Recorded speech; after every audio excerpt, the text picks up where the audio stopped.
I'm going to share 5 questions that can instantly reveal if a woman is hiding something. These aren't about tricking anyone, they're straightforward questions that honest individuals answer readily. Those who are being deceptive, however, will hesitate, stall, or become defensive. I'll provide these 5 questions and explain exactly what signs to look for. Before we begin, please subscribe and comment with your city. The power of these questions lies in their ability to target common areas of deception. A truthful woman will answer freely, having nothing to conceal. A woman who is not being honest, however, will reveal herself through her hesitation, body language, and reaction when asked the first question. What did you do between specific time and specific time yesterday? This question works because it demands specific detail about a specific time frame. Honest people can reconstruct their day because they actually lived it. Liars struggle because they have to remember what story they told versus what they actually did. When someone is living, honestly, their timeline is consistent and detailed. When someone is lying, they have to construct a believable story on the spot while making sure it doesn't contradict previous lies. Here's what you need to watch for. It's not just what she says, it's how long it takes her to say it. Be alert for these indicators of hesitation. If someone pauses to recall recent events, provides vague responses to specific timing questions, e.g., I was around instead of I was at Target, or becomes defensive or questions why you're asking, these are red flags. An honest person will typically recount their day immediately and naturally, often including minor, seemingly irrelevant details. For example, they might say, oh, I was at the grocery store around 2 p.m., then I had to stop for gas. I got home and started dinner around 4:30. The details flow effortlessly because they genuinely experience them. Now, question 2 is even more telling, and most women don't anticipate it. Question number 2 is, who are you texting during dinner, Bob? Our conversation while we were together. This question is powerful because it addresses behavior you directly observed. There's no room for interpretation. You saw her texting and you're asking about it. Honest people explain immediately. Watch for these deception patterns. Nobody important, which is vague deflection, just work stuff, which is an unprovable category.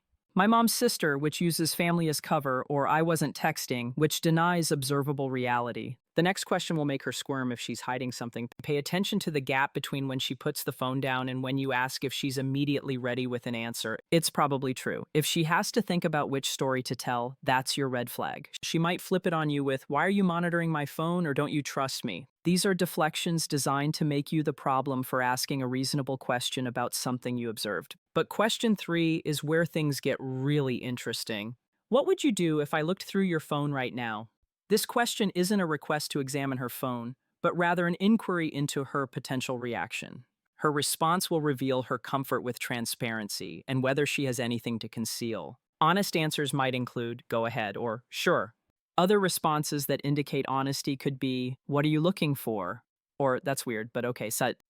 Conversely, dishonest answers would be, that's an invasion of privacy. Why would you want to? Or, I would feel violated. Her reaction to this question provides crucial insight into the contents of her phone. Someone with nothing to hide would perceive phone access as a bore or an inconvenience, not a threat. Someone with secrets treats phone access as a violation because they know what you'd find if she gets angry. At the hypothetical question, imagine how she'd react to you actually reaching for her phone. The intensity of her reaction is proportional to what she's hiding. Question 4 is the one that breaks most liars. Question number 4, have you been completely honest with me about everything? This question works because it forces her to lie directly to your face. If she's been dishonest, it's much harder to look someone in the eye and explicitly lie than to tell partial truths or deflect. Watch her face when you ask this. Detecting deception often involves observing micro-expressions and verbal cues. Liars may exhibit certain tells, such as breaking eye contact before responding or touching their face or neck while speaking. They might also pause to formulate a comprehensive answer or qualify their statements with phrases like, yes, about everything important. Pay close attention to qualifiers in their responses. For instance, a deceptive person might say, yes, I've been honest about everything that matters, or defensively ask, of course, why would you ask that? A truly honest answer is usually a simple yes without defensiveness or additional qualifiers. Another tactic a liar might employ is deflection, where they turn your question into a mutual interrogation, such as asking, have you been honest with me? This serves to avoid directly answering your question. To uncover the truth, a crucial final question can be posed. If I found out you were lying to me about something important, what would you want me to do? This question reveals whether the individual has mentally prepared for discovery. Someone who has been truthful likely hasn't considered such a scenario. Someone who's been lying has definitely considered what happens if they get caught. The way she answers this final question will tell you if she's already planned for getting caught. Watch for these guilty response patterns. Why are you asking me this? Which avoids the question. That's a weird question, which deflects with confusion or detailed answers about forgiveness and working through issues because she's thought about this before. An honest person might be confused by the question or give a simple answer. A person who's been lying often has a detailed response ready because they've worried about this exact scenario. If she immediately starts talking about how relationships require forgiveness and how everyone makes mistakes, she might be laying groundwork for a confession or discovery that she knows is coming. Now, let me show you how to read her responses. Like a professional, pay attention to timing. Immediate responses are likely honest. Delayed responses suggest she's constructing a story. Questioning your questions means she's buying time to think. Look for body language. Clusters, not isolated gestures. Looking away plus touching face plus defensive tone equals high probability of deception. Maintained eye contact plus relaxed posture plus immediate answers likely means honesty. But here's the most important part: what to do once you have your answers.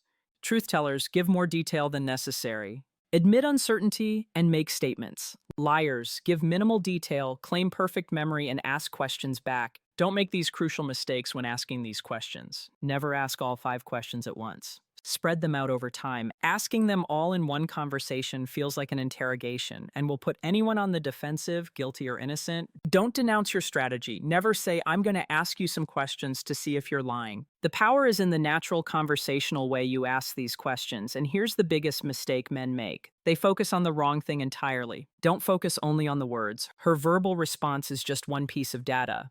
Her timing, body language, emotional reaction, and follow-up behavior are equally important.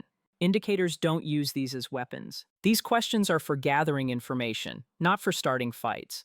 If you're asking them to prove a point or create drama, you are using them wrong. Now, here's what to do with the information you gather. If she passes all 5 tests, you can feel more confident about her honesty. But remember that some people are skilled liars. These questions are tools, not guarantees trust, but verify through other means too. If she fails multiple tests, you have legitimate reasons for concern. Don't ignore the patterns you're seeing. Trust your instincts and consider whether this relationship dynamic is acceptable to you. But the most important thing is what these questions reveal about your relationship itself. Sometimes the most important discovery isn't whether she's lying. It's whether you feel you need to ask these questions at all. Healthy relationships don't require detective work. Don't confront accusations immediately. Use this information to make informed decisions about your investment in the relationship and your future actions. High-value men don't stay in relationships that require constant verification of basic honesty. Use these questions to gather information, but don't use them as a long-term relationship management strategy. Sometimes discovering the truth, even painful truth, is the key to making decisions that restore your peace and self-respect. These questions can provide that clarity. Subscribe for more practical relationship strategies. Comment, I asked if you've used any of these questions. And remember, you deserve a relationship where trust comes naturally, not one where it has to be constantly verified through questioning.